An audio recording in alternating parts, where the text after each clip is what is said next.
Hello guys, how are you doing. जैसा कि हमने लास्ट एपिसोड के अंदर देखा था कि लुओ फेंग की फ़ाइट उस बंदे खिन के साथ में हो रही थी और काफ़ी ज़्यादा ख़तरनाक मोड़ ले लिया था इस फाइट ने। सो गाइस, इसी के साथ इस एपिसोड की स्टार्ट होती है, जहां पर हमें देखने के लिए मिलता है कि वो बंदा अभी एक बार फिर लुओ फेंग को धमकी देते हुए आगे बढ़ता है। जहां पर हमें देखने के लिए मिलता है कि वो काफ़ी तेज़ी के साथ आगे आ रहा था, लेकिन अभी उसके कुछ और दुश्मन भी थे। लुओ फेंग को चारों ही तरफ से घेर लेते हैं और यहाँ पर लुओ फेंग ने तो पहले ही लास्ट एपिसोड के अंदर डिसाइड कर लिया था कि अब वो इस बंदे से कैसे फ़ाइट करेगा, और वो इसी हिसाब से अब फाइट भी करता है। जहां पर हमें देखने के लिए मिलता है कि लुओ फेंग कहता है कि गोल्डन हॉर्न बहमूद की लाइफ स्पैन का इस्तेमाल करते हुए मैंने चेक कर लिया है और मुझे लग रहा है कि यहाँ पर ये जो स्टार की एवोल्यूशन है, इसका इस्तेमाल इसके लिए काफ़ी ज़्यादा हेल्पफुल रहेगा। जिसके बाद यहाँ पर लुओ फेंग को देखते हैं, जो कि अभी फ़िलहाल अपनी आर्मामेंट की सेकंड पावर का इस्तेमाल करने वाला था, और हमें देखने के लिए मिलता है कि वो तुरंत ही अपने आर्मामेंट की सेकंड टेक्निक को फॉर्म कर लेता है। जिसके बाद उसके पास वही वेपन आ गया था और फिर उसका इस्तेमाल करते हुए लुओ फेंग अब धीरे धीरे करके उसे काफ़ी तेज़ी से आसपास मौजूद लोगों के ऊपर थ्रो कर रहा था। लुओ फेंग के सामने एक बंदा खड़ा हुआ था और उसके पीछे भी वो बंदा किन होता है, जो कि लुओ फेंग के ऊपर एक काफ़ी स्ट्रॉन्ग अटैक करता है। लेकिन हमें देखने के लिए मिलता है कि लुओ फेंग जैसे ही उसके ऊपर अटैक करता है, तभी वो जो नीडल थी वो तुरंत ही उसके फिस्ट के थ्रू होते हुए वहाँ से निकल जाती है। वो बंदा समझ गया था कि जो भी वेपन लुओ फेंग इस्तेमाल कर रहा है बहुत ही ज़्यादा ख़तरनाक लेवल का वेपन है। जिसके बाद वो यहाँ पे धीरे धीरे करके इधर आधर बहुत ही ज़्यादा बुरे तरीके से धंसता हुआ पीछे को हो गया था, और दूसरी ओर बाकी सारे लोग भी फाइट कर रहे थे। लेकिन दो बंदे लुओ फेंग के पीछे से आके एग्जैक्ट सेम स्पीड के अंदर लुओ फेंग के ऊपर अटैक करते हैं। लुओ फेंग उनसे तुरंत ही बच गया था और सामने से अपने आर्मामेंट का इस्तेमाल करते हुए उन्हें मार गिराता है। जिसके बाद तो लुओ फेंग अपने आर्मामेंट का इस्तेमाल काफ़ी जल्दी करने लग गया था, क्योंकि अब हमें देखने के लिए मिलता है कि वो काफ़ी सारे लोग इकट्ठे होकर लुओ फेंग के ऊपर अटैक कर रहे थे। एक बंदा अपनी थंडर की पावर को जमा करते हुए लुओ फेंग के ऊपर अटैक कर रहा था, लेकिन जैसे ही लुओ फेंग उस नीडल को थ्रो करता है, तभी हमें देखने के लिए मिलता है कि ये नीडल कितनी ज़्यादा स्ट्रॉन्ग है, क्योंकि गाइस उस नीडल ने एक ही बार में उस बंदे के पूरे हाथ को ही तोड़ डाला था, और ये वाकई में काफ़ी ज़्यादा ब्रूटल हो गया था। जिसके बाद तो वो बंदा ऑन द स्पॉट ही बहुत ही ज़्यादा इंजर्ड हो गया था। साथ ही हमें किन को भी दिखाया जाता है, जो कि अब थोड़ा घबरा रहा था। लेकिन एक और बंदा था जो कि लुओ फेंग से पंगा लेना चाह रहा था, लेकिन लुओ फेंग उसे भी नहीं छोड़ता। हालांकि लुओ फेंग जब अपनी नीडल का इस्तेमाल करते हुए उस बंदे को मार रहा था, तभी वहाँ से वो बंदा बच जाता है। जिसके बाद हमें देखने के लिए मिलता है कि यहाँ पर लुओ फेंग के सामने अब किन आ गया था, और अब किन उससे फाइट करना चाह रहा था। लुओ फेंग के ऊपर वो काफ़ी सारे अटैक करता है, और हमें देखने के लिए मिलता है कि लुओ फेंग उसके हेड के ऊपर अटैक कर देता है नीडल से। जिसके बाद यहाँ पर एक और बंदा भी वहाँ पे मर गया था। हालांकि अभी और भी बाकी सारे लोग थे जिन्हें अब लुओ फेंग मार रहा था, और सभी का ध्यान लुओ फेंग की तरफ आकर्षित ही हो रहा था। लेकिन तभी वो बैटल वहाँ पर ख़त्म हो जाती है। जिसके बाद लुओ फेंग बहुत ही ज़्यादा खुश हो रहा था, लेकिन ये तीनों इनको बहुत ही ज़्यादा बुरा लगता और गुस्से से तमतमा रहे थे। हालांकि लुओ फेंग के बच्चे तो बहुत खुश थे, और वो बहुत ही ज़्यादा खुश होते हुए कह रहे थे कि यस, पापा ने कर दिखाया। हालांकि इसके अलावा लुओ फेंग का भाई हुआ जो था, वो अपनी गर्लफ्रेंड को गोद में उठा लेता और उसके बाद तुरंत ही उसे लेके भी गिर गया था। उसके पेरेंट्स उसे देख रहे थे कि न जाने हमारा बालक क्या कर रहा है। हालांकि यहाँ पे उसकी गर्लफ्रेंड भी उसको थोड़ा सा हिट करती है, और सारे ही लोग उसके ऊपर हंस रहे थे कि न जाने क्या करता फिरता है। दूसरी ओर हमें देखने के लिए मिलता है कि मिस्टर मिंगवे जो था वो अभी भी लॉर्ड से बात कर रहा था, और यहाँ पर वो कह रहे होते हैं कि मुझे नहीं पता था कि लुओ फेंग इतना ज़्यादा स्ट्रॉन्ग निकलेगा, क्योंकि इसने यहाँ पर अपने लो को समझ लिया और उसी ओरिजिनल लो का इस्तेमाल करते हुए इसने इस बंदे को काफ़ी आसानी से हरा दिया। अब इतने सारे लोग ऑलरेडी इस मैच को देख रहे थे, तो उनमें से आधे से ज़्यादा तो लुओ फेंग के फ़ैन बन चुके थे। इवन वो लुओ फेंग के नाम के नारे भी लगा रहे थे। दूसरी तरफ शैन को देखते हैं, जो कि लुओ फेंग के इस शानदार फाइटिंग को देखने के बाद वो पार्टी कर रहा था और कह रहा था कि अब कोई भी खुद को प्राउड से ये नहीं बता पाएगा कि वो ब्लैक ड्रैगन माउंटेन एम्पायर से है, या फिर वो इतना ज़्यादा स्ट्रॉन्ग है, क्योंकि लुओ फेंग ने अपने आप को फेमस करके दिखा दिया है। ये लोग यहाँ पे शानदार तरीके से पार्टी इंजॉय कर रहे थे। दूसरी ओर यहाँ पर ली शेन एंड होंग भी बहुत ही ज़्यादा खुश थे लुओ फेंग की परफॉर्मेंस थे। स्पेशली यहाँ पर ली शेन काफ़ी खुश हो रहे थे, लेकिन होंग अभी भी यही कह रहे थे कि हमारे बीच का ये जो गैप है वो बढ़ता जा रहा है, और उन्हें इस बात से काफ़ी बुरा भी लग रहा था। लेकिन तभी हमें देखने के लिए मिलता है कि यहाँ पर फाइनली जाके लॉर्ड चैन अपीयर हो गया था। उसे देखने के बाद तो ये दोनों का ध्यान उसी के ऊपर चला जाता है, और अब उसके पास भी आके खड़े हो गए थे और कह रहे थे कि आप यहाँ पर क्या कर रहे हैं। जिसके बाद यहाँ पर जैसे ही वो आता है वो कहता है कि मैं यहाँ पर तुम्हें किसी से इंट्रोड्यूस करवाने के लिए आया हूँ और वो एक सीनियर है। जिसके बाद हमें देखने के लिए मिलता है कि होंग काफ़ी ज़्यादा ध्यान से उस सीनियर को देखने लगा था। अब ये लोग थोड़ा दूसरी तरफ को चले गए थे क्योंकि अब फिलहाल इन्हें देखने के लिए मिलता है कि अपने सामने यूनिवर्स के लॉर्ड खड़े हुए थे। एंड जैसे ही होंग उन्हें देखता है वो काफ़ी हैरान हो गया था और वो यही सोच रहा था कि ये पर्सन जो भी है काफ़ी ज़्यादा पावरफुल होगा। जिसके बाद यहाँ पर फाइनली जाके चैन बता देते हैं कि ये लॉर्ड है और इनका नाम लू है और बहुत ही ज़्यादा पावरफुल है। इनकी पावर का अंदाज़ा तुम इस बात से लगा सकते हो कि ये 3 फाउंडर जो कि सनफू माउंटेन के फाउंडर थे उनमें से एक है। जिसके बाद लॉर्ड लुओ जो थे तुरंत ही टर्न कर जाते हैं और वो अपनी पावर का इस्तेमाल करते हुए जैसे ही यहाँ पर ब्रदर होंग की तरफ को देखते हैं तभी वो न जाने किस जगह में खो चुके थे। वो एक अजीब सी ही जगह पर पहुंच चुके होते हैं और जैसे जैसे वक्त निकलता है तभी वो वापस भी आ गए थे। लेकिन अब उन्हें ऐसा फील हो रहा था कि उनकी बॉडी जो है किसी एनर्जी के अराउंड रैप्ड हो चुकी है, लेकिन ये कोई नेगेटिव एनर्जी नहीं और ना ही उन्हें सप्रेस कर रही है। जिसके बाद लॉर्ड लुओ कहता है कि मुझे पता है कि तुम्हें बाद लॉर्ड लुओ कहते हैं कि मैंने तुम्हारी प्रीवियस बैटल को देखा जीनियस वॉर के अंदर और तुम्हारे परफॉर्मेंस के ऊपर मेरी काफ़ी वक्त से नज़र है। और तभी वो यहाँ पर अपने डोमेन को लेके आते हैं। तभी होंग भी अपने डोमेन को वहाँ पर अपीयर करते हैं और तभी लॉर्ड लुओ कहते हैं कि तुम्हारी पावर मेरी पावर से काफ़ी ज़्यादा सिमिलर है और मुझे लग रहा है कि तुम एक अच्छे डिसाइबल के तौर पे काफ़ी अच्छे से फिट होगे। जिसके बाद होंग इस बारे में सोच रहे थे और कह रहे थे कि लॉर्ड लुओ ये तो मेरा ऑनर्ड है कि आप यहाँ पर मुझसे इस बारे में डिस्कशन कर रहे हैं, लेकिन यूनिवर्स के अंदर तो मुझसे भी कहीं ज़्यादा पावरफुल लोग हैं, लेकिन आपने मुझे ही क्यों चुना। जिसके बाद यहाँ पर लॉर्ड लू उसी की तरफ को देखने लग गए थे और कह रहे थे कि वो कहते हैं कि वो मैं तुम्हें अभी थोड़ी देर बाद बता दूंगा। जिसके बाद हमें देखने के लिए मिलता है कि होंग के पास में काफ़ी सारी पावर आ चुकी थी और जैसे ही वो अपनी आइज़ क्लोज करके वापस से ओपन करते हैं तब वो यूनिवर्स के एक छोर के ऊपर खड़े थे। जिसके बाद वो फाइनली बता देते हैं कि काफ़ी वक्त से मैंने यूनिवर्स के अंदर बहुत कुछ देखा है। मैंने स्पेस टाइम कोऑर्डिनेशन को देखा, मैंने इसके अलावा बहुत कुछ देखा। मैं हज़ारों सालों से इस लोनलीनेस के पाथ पे चलता आ रहा हूँ। मैंने यूनिवर्स का हर एक छोर देखा है। इसके अलावा वो यूनिवर्स के बारे में बहुत कुछ बताते हैं और कह रहे थे कि मैंने काफ़ी सारी सिविलाइजेशन आते हुए देखी और तबाह होते हुए। इसके अलावा मैंने अपना खुद का होम टाउन तक ख़त्म होते हुए देखा है जो कि काफ़ी बड़े से जाइंट के द्वारा हुआ था। अब वो सारी की सारी स्टोरी यहाँ पर होंग को बता रहे थे और कह रहे थे कि इस सब के बावजूद मैंने एक चीज़ को डिस्कवर कर लिया कि यहाँ पर ये जो कुछ भी है वो सब कुछ ख़त्म होना है। जिसके बाद वो कहते हैं कि अब जाकर मुझे समझ आया कि ये जो टाइम की नथिंगनेस है इससे किस तरीके से फ़ाइट किया जा सकता है।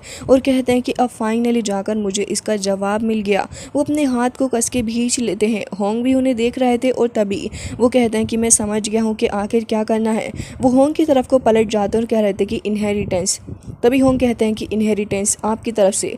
तभी वो होंग के शोल्डर के ऊपर हाथ रखते हुए कहते हैं कि हाँ तुमने सही कहा, मैं खुद को बूढ़ा होते हुए देख रहा हूँ और ये भी देख रहा हूँ कि मैं कितना ज़्यादा आगे निकल गया। लेकिन उसके बाद जब तुम्हें देखता हूँ एकदम ही फेयरलेस हो हर एक चीज़ से और मुझे लगता है कि तुम अपने बिलीफ को मेंटेन करने के लिए शायद अपनी डेथ को भी स्वीकार कर लो, ये सबसे ज़्यादा अच्छी चीज़ है। और साथ ही वो ये भी कहते हैं कि तुम्हारे अंदर मैं खुद को देख पाता हूँ। साथ ही वो ये भी कहते हैं कि मैं चाहता हूँ कि तुम मुझसे मेरी स्किल्स को सीखो और फिर उसके बाद धीरे धीरे करके जनरेशन टू जनरेशन इनको ऐसे ही पास करते जाओ। होंग भी उनके इस व्यू के ऊपर देख रहे थे और उन्हें काफ़ी सही लग रही थी ये बातें। जिसके बाद वो ये भी कहते हैं कि फ़िलहाल इस चीज़ से ये प्रूव हो जाएगा कि मैं भी कभी एग्जिस्ट किया करता था। होंग भी उनके इन इरादों को बहुत ही अच्छे से समझ जाते हैं और उन्हें मास्टर की बात काफ़ी ज़्यादा सही भी लग रही थी। और तभी वो कहते हैं कि तभी ये सब कुछ वर्थ इट भी रहेगा। जिसके बाद वो ये भी कहते हैं कि तुम्हें 20,000 साल तक मेरे साथ रहना होगा, जिससे कि तुम्हें काफ़ी अच्छा एक्सपीरियंस मिल जाएगा बाकी सारी चीज़ों का। जिसके बाद होंग काफ़ी ज़्यादा सोचते हैं और अपना सोचने के बाद एक डिसीज़न उन्होंने बना लिया था। जिसके बाद वो सबसे पहले तो उन्हें शुक्रिया अदा करते हैं कि उन्होंने इतनी अच्छी अपॉर्चुनिटी होंग को दी है और साथ ही होंग कहते हैं कि आपका बहुत बहुत शुक्रिया।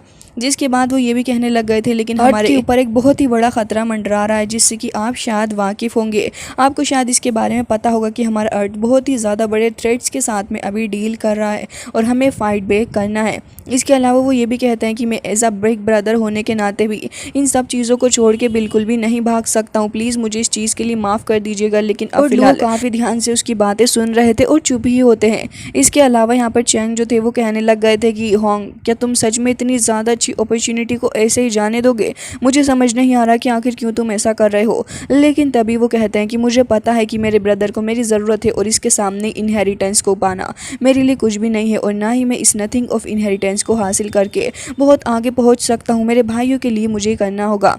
जिसके बाद यहाँ पे लॉर्ड लुओ भी होंग की शक्ल देख रहे थे, जो कि अपने इरादों में पूरे पक्के साबित हो रहे थे और उनके फेस से ही नज़र आ रहा था कि वो कितने ज़्यादा लॉयल हैं। जिसके बाद चैंग तो यही सोच रहे थे कि वाकई में होंग ने अपने जीवन की सबसे ज़्यादा बड़ी गलती की है लॉर्ड लुओ को मना करके। लेकिन तभी लॉर्ड लुओ वो खुद भी पलट जाते और कह रहे थे कि मैं तुम्हारी इस डिसीज़न की काफ़ी रिस्पेक्ट करता हूँ, लेकिन उम्मीद करता हूँ कि जब तुम्हारा ये होम टाउन पूरे तरीके से फ्री हो जाएगा इन सारी चीज़ों से, तब एक बार फिर से तुम मेरे पास आओगे और मैं उस दिन का इंतज़ार करूँगा। तभी होंग कहते हैं कि आपका बहुत बहुत शुक्रिया, मैं काफ़ी ज़्यादा ग्रेटफुल फील कर रहा हूँ। इसके अलावा होंग वहाँ से तुरंत ही चले गए थे एंड लॉर्ड लुओ भी उन्हें वहाँ से जाता हुआ देख के खुश थे, क्योंकि उन्हें इस बात पे काफ़ी ज़्यादा खुशी हो रही थी कि होंग इतने ज़्यादा लॉयल हैं। हालांकि इसके अलावा हमें दूसरी साइड का सीन अब दिखाया जाता है, जहाँ पर हमें देखने के लिए मिलता है कि ये जिया होंग को बता रही थी कि जो अपॉर्चुनिटी तुम्हें मिली वो लाइफ टाइम की सिर्फ एक ही अपॉर्चुनिटी हो सकती थी, लेकिन आखिर तुमने इसको क्यों मना कर दिया। लेकिन तभी होंग कह रहे थे कि हाँ, तुम्हारा याद दिलाने के लिए बहुत बहुत शुक्रिया, लेकिन समझ नहीं रही ये अपॉर्चुनिटी बहुत ही ज़्यादा अच्छी हो सकती है, लेकिन अर्थ के सामने ये मेरे लिए कुछ भी नहीं। और तभी वो ये भी कहते हैं कि अर्थ को प्रोटेक्ट करने के लिए हमें और भी ज़्यादा स्ट्रॉन्ग बनना है और सब कुछ अर्थ के लिए ही है। इसके अलावा वो ये भी कह रहे होते हैं कि उम्मीद करता हूँ कि तुम इस बात को समझोगी। जिया थोड़ी हताश लग रही थी, लेकिन अंदर ही अंदर वो उनके इस डिसीज़न से काफ़ी खुश नज़र आ रही होती है।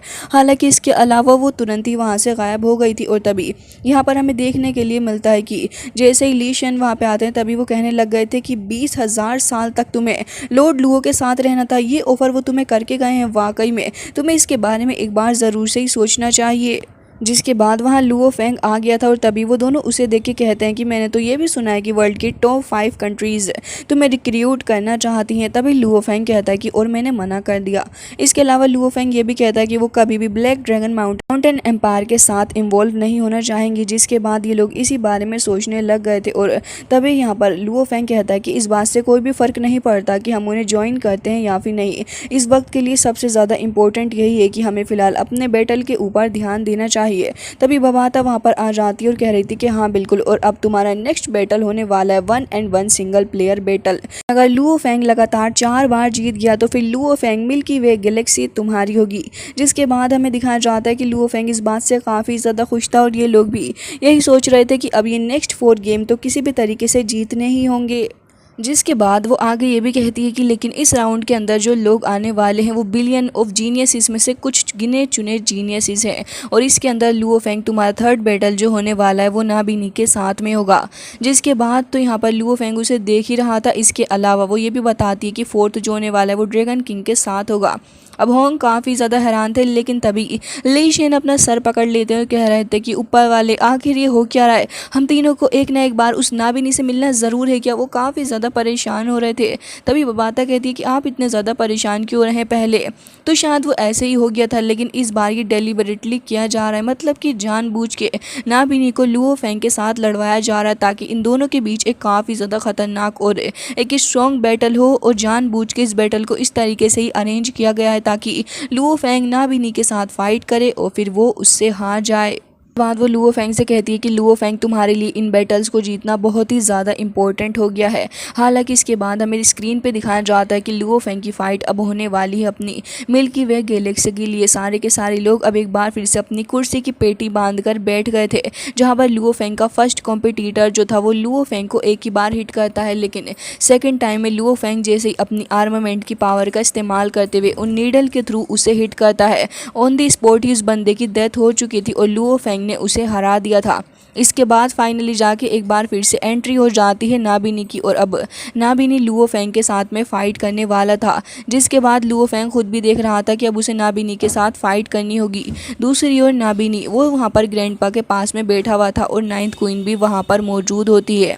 ये लोग आपस में कुछ बातें कर रहे थे, तभी ग्रैंडपा उसे कुछ मेडिसिन टाइप कोई चीज़ देते हैं और उससे कह रहे थे कि तुम्हें इसे ड्रिंक करना होगा, थोड़ा पेनफुल रहेगा लेकिन ये तुम्हारे काफ़ी ज़्यादा हेल्प करने वाला है। इसके बाद उसके पास आ जाते हैं, उसके शोल्डर के ऊपर हाथ रखते हुए उसे काफ़ी मोटिवेटेड फील करवा रहे थे, उसे अप्रिशिएट करते हुए कहते हैं कि याद रखना अगर तुम इसे जीत गए तो फिर ये तुम्हारे लिए बहुत ही ज़्यादा ऑनर की बात होगी।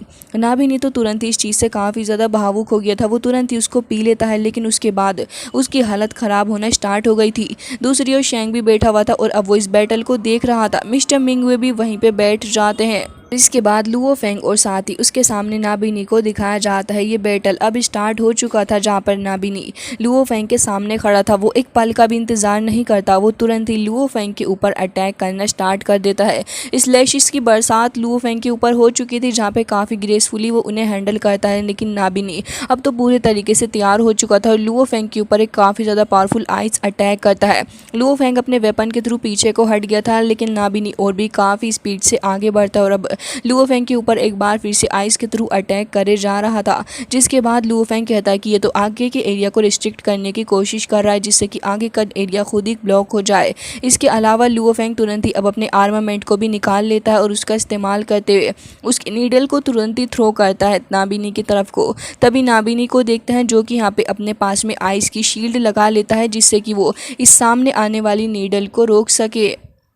जिसके बाद वो नीडल जो थी वो यहाँ पर आइस को चीरते हुए काफ़ी तेज़ी के साथ आगे बढ़ रही थी। उसने पूरी की पूरी एक इतनी ज़्यादा थिक शील्ड को तोड़ दिया था। लेकिन अब लुओ फेंग जैसे ही नोटिस करता है, तभी उसे पता चलता है कि नाबिनी ने काफ़ी चालाकी से उसके आसपास ढेर सारे क्रिस्टल्स ला दिए हैं, जिससे कि वो यहाँ पर कैद हो गया है और अब यहाँ से ज़्यादा बाहर नहीं निकल के जा सकता। और स्पेस कम थी, इसी का फ़ायदा नाबिनी उठा लेता और अब वो ऑलमोस्ट पीछे से आके उसके ऊपर अटैक करने वाला था। नाइन्थ क्वीन इस सीन को देख के काफ़ी खुश होती हुई कह रही थी कि ये तो गया।